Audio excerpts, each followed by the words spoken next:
જય અંબે, જય દ્વારકાધીશ બધાને. કેમ છો? બધા મજામાં જ હશો અને મસ્ત હશો, કેમ કે તમે મારા વ્લોગ જો જોવો છો. તો હવે આપણે કરી લઈએ ચેકઆઉટ પુષ્કરના રિસોર્ટ પરથી. બગીચા રિસોર્ટ હતું, આપણે રોકાણા હતા ને ઇવેન્ટવાળા તરફથી હતું બધું. આગળના વિડીયોમાં જોયું જ હશે. તો હવે કરી લઈએ ચેકઆઉટ અને વધીએ આગળના નવા ગુજરાતી સફરનામા તરફ. દરવાજો બંધ કરી લઈએ. ચલો બગીચા રિસોર્ટ, ટાટા બાય બાય, આવજો. તો આપણી ટેક્સી આવી ગઈ છે, તો હવે નીકળીએ આગળની તરફ. તો ચાલો જઈએ.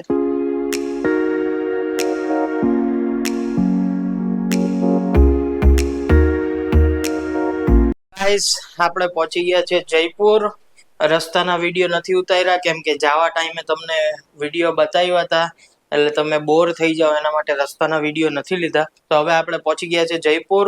રાખી લીધી છે હોટલ. આજની નાઈટ અહીંયા જ સ્ટે કરશું અને કાલે વધશું આપણે નવા ગુજરાતી સફરનામા તરફ. એ પણ બહુ મસ્ત ટ્રીપ થવાની છે, તો મારી સાથે જોડાયેલા રહેજો. તો હવે આવી ગયા છે હોટલ પર, તો તમને રૂમ ટૂર આપી દઉં.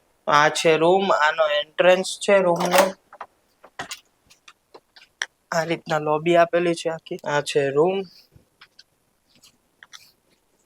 વોશરૂમ,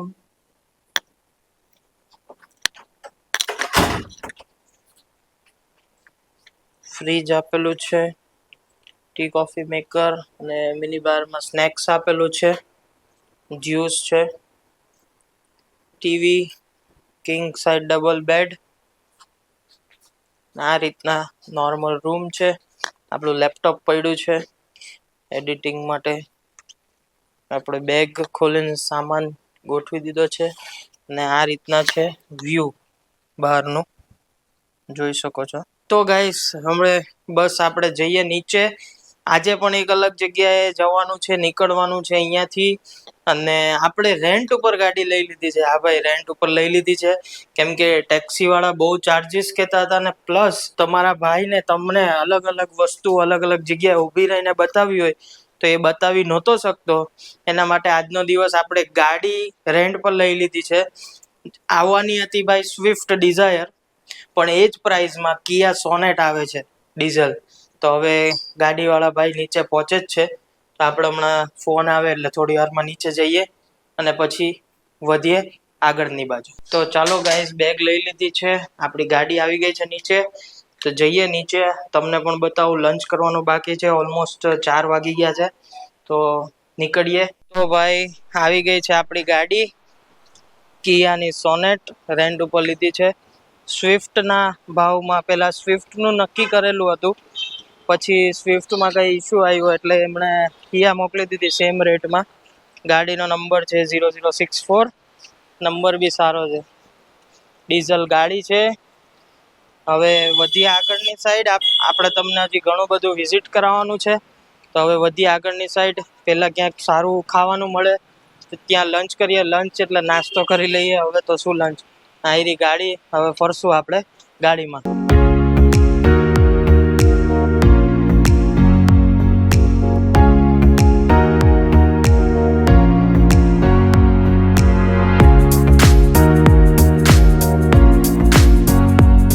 તો ગાઈસ, આપણે નીકળી ગયા છે જયપુરથી, બારોબાર આવી ગયા છે. જયપુરથી સીધા આપણે રોકાયા છે ત્યાંથી એ જ રોડ સીધા નીકળીએ એટલે ડાયરેક્ટ આવી જાય છે. અને આપણે અત્યારે જઈએ છે ખાટુ શ્યામજી મહારાજનું જે મંદિર છે. હા, અહીંયાથી એપ્રોક્સ 100 કિલોમીટર, એપ્રોક્સ 100 થી 110 કિલોમીટર છે ખાટુ શ્યામજીનું મંદિર. તો અત્યારે આપણે ત્યાં જઈએ છે અને બહુ વખણાય છે. અને એનો ઇતિહાસ પણ હું તમને ત્યાં જઈને કહું. બહુ સારો ઇતિહાસ છે, કૃષ્ણ ભગવાનથી જોડાયેલો ઇતિહાસ છે, એટલે હું ત્યાં જઈને તમને બતાવું.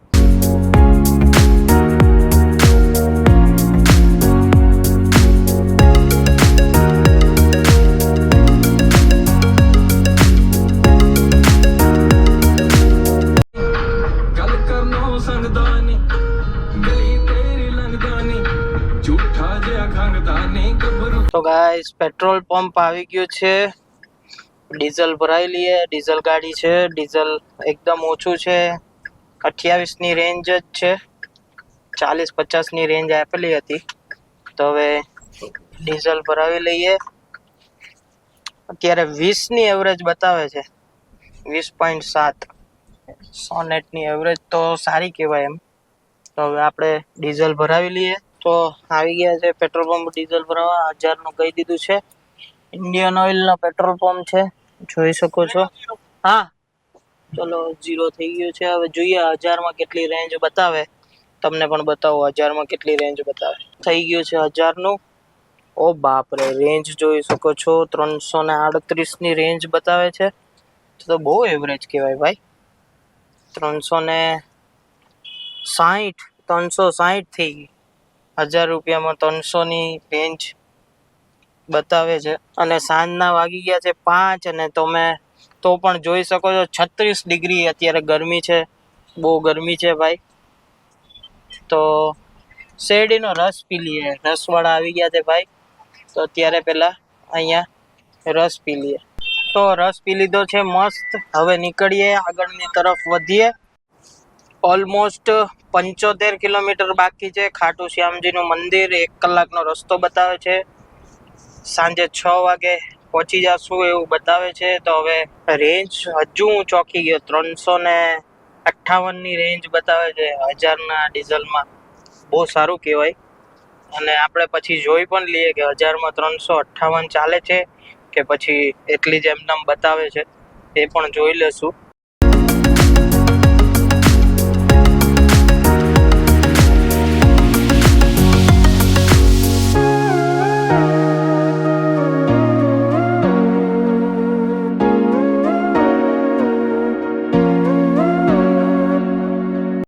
રસિયો રૂપાળો રંગ રેલિયો કે વેચાવું ગમતું નથી.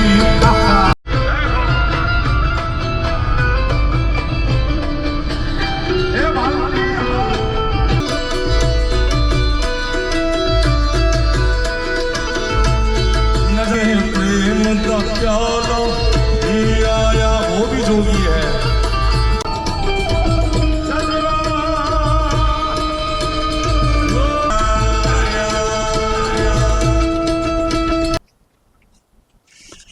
તો આપણે પહોંચી ગયા છીએ ગામમાં અંદર. જઈએ છે મંદિર તરફ. અને અહીંયા કોઈ પણ આવે અને રોકાવાની સુવિધા જોતી હોય તો મળી જશે ઇઝીલી.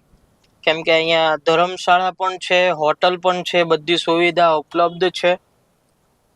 એમ તો મોટું ગામ છે આ. તમારે રોકાવું હોય તો સ્ટે માટે તમને ઓપ્શન સારો મળી જશે. ધર્મશાળાથી લઈને હોટલ પણ તમારે રાખવી હોય તો હોટલ પણ રાખી શકો છો.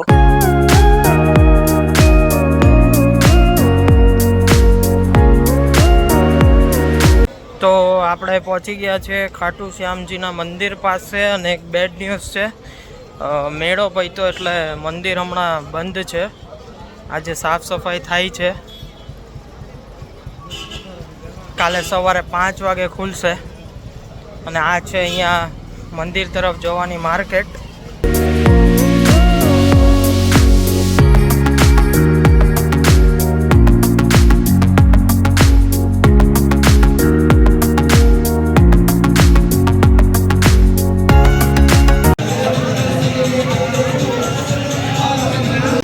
જય હનુમાન દાદા. અહીંયા મંદિર છે હનુમાન દાદાનું. અને આ સાઈડ છે પ્રાચીન શ્યામકુંડ. જઈએ શ્યામકુંડ તરફ.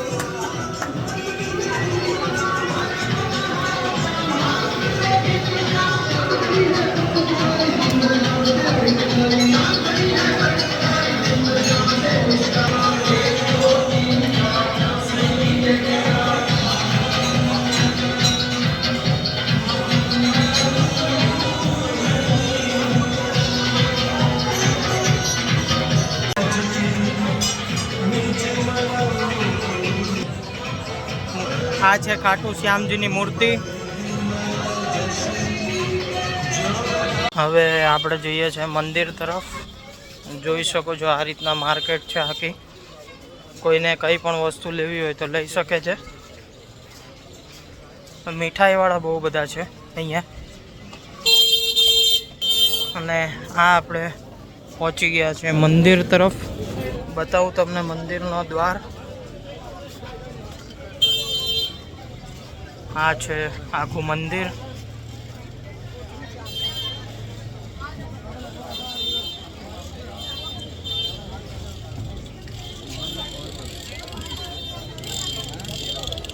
આ રીતના છે આખું મંદિર. મંદિરની બહાર જ આટલો કચરો ફેલાવેલો છે, એ બહુ ખરાબ લાગે છે. મંદિરની બહાર આવો કચરો ફેલાવો એ સારી વસ્તુ નથી.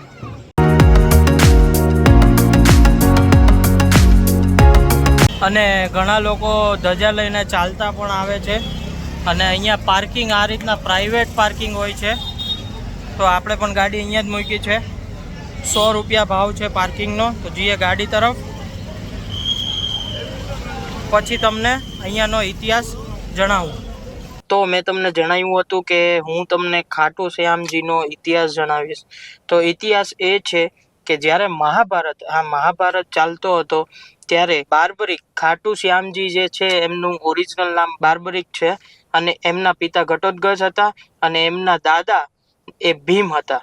તો પહેલેથી જ બાર્બરિકમાં સંપૂર્ણ શક્તિઓ હતી. મહાભારતના ટાઈમે એમના મમ્મીને કીધું કે માતા મારે મહાભારત જોવા જવી છે. તો માતાએ કીધું વાંધો નહીં. માતાએ આજ્ઞા આપી.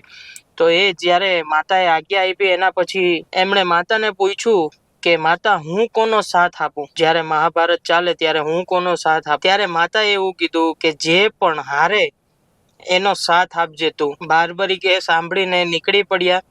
અને પછી કૃષ્ણ ભગવાન જે છે, કૃષ્ણ ભગવાનને મહાભારતના અંતની બધી ખબર જ હતી પહેલેથી, એટલે એમણે બ્રાહ્મણનો રૂપ ધારણ કર્યો. અને પછી બાર્બરિકની સામે વચ્ચે જ્યારે બાર્બરિક જતા હતા ત્યારે એમની સામે પ્રગટ થયા. અને પછી એમણે બ્રાહ્મણે જે શ્રી કૃષ્ણ હતા એમણે એમનું શીશ માંગ્યું કે મને તારું શીશ જોઈએ છે. બાર્બરિક જરાક ચોંકી ગયા કે આ શીશ માંગે છે. એટલે બ્રાહ્મણને પૂછ્યું કે તમે તમારા જે પણ રૂપ હોય એ અસલી રૂપમાં આવી જાઓ. ત્યારે કૃષ્ણ ભગવાને એમને દર્શન આપ્યા.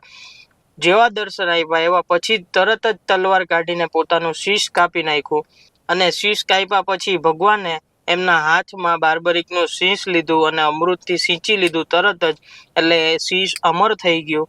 અને જે બાર્બરિકની ઈચ્છા હતી કે મારે આખું મહાભારત જોવું છે, તો શ્રી કૃષ્ણએ મહાભારતના દરમિયાન એક મોટી પહાડી ઉપર એમનું શીશ રાખી દેવામાં આવેલું હતું, જેથી એ આખું મહાભારત જોઈ શકે. મહાભારત પત્યા પછી એવું કીધું કે તારા જેવો દાનવીર મેં આજ સુધી જોયો નથી આ ધરતી ઉપર. એટલે આજ પછી જ્યારે પણ તું પૂજાશે ત્યારે કલિયુગમાં ગમે ત્યારે પૂજાશે ત્યારે તો મારા નામ સાથે પૂજાશે. એટલે શ્યામ જે આપણા કૃષ્ણ પરમાત્માનું નામ હતું શ્યામ, એમાં જોડાઈ ગયું. એટલે ખાટુ શ્યામ નામ પડ્યું બાર્બરિકનું. અને એવું પણ કહેવામાં આવ્યું હતું કે તને હારે કા સહારા બોલાવવામાં આવશે, અને તારા દરબારમાં કોઈ પણ દર્શન કરવા આવશે અને કંઈ પણ માંગશે, મતલબ એ ટેન્શનમાં હોય કે એમને હારેલા માણસો હોય જીવનથી, એ કંઈ પણ માંગશે તો એમની બધી મનોકામના પૂરી થશે. ત્યારથી હારેકા સહારા બાબા ખાટુ શ્યામ અમારા આ નામ પડ્યું અહીંયાનું. અને એમનો 3 તીર સાથેનો સિમ્બોલ જોયો હશે. એનો એ છે કે એમણે મહાદેવને બહુ ટાઈમ પહેલા મહાદેવને પ્રગટ કર્યા હતા. મહાદેવના બહુ મોટા ભગત હતા. મહાદેવને પ્રગટ કર્યા હતા અને પછી મહાદેવે 3 તીર એમને વરદાનમાં આપ્યા હતા. 3 યુગ માટે એક તીર આપવામાં આવેલું હતું, કલયુગ, દ્વાપર યુગ અને સતયુગ માટે. એટલે તીરવાળા બાબા પણ એટલે ગણાય છે. તો આ તો અહીંયાનો ઇતિહાસ.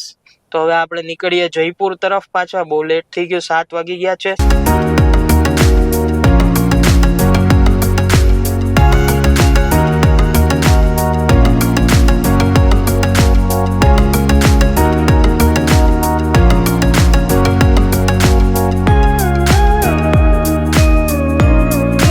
તો ગાઈઝ આપણે પાછા આવી ગયા છીએ રૂમ પર.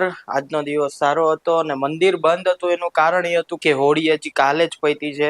સાફ સફાઈ ને એવું ચાલતું હતું, એના માટે મંદિર એક દિવસ માટે બંધ કરેલું હતું. કાલે સવારે 5 વાગ્યાથી પાછું મંદિર ચાલુ થઈ જશે. તો આ વ્લોગ માટે આટલું જ. તો મારી સાથે આગળ પણ જોડાયેલા રહેજો. નવા ગુજરાતી સફરનામામાં આપણે જવાનું છે અને હજુ ઘણી મજા કરવાની છે. તો જય અંબે, જય શ્રી કૃષ્ણ.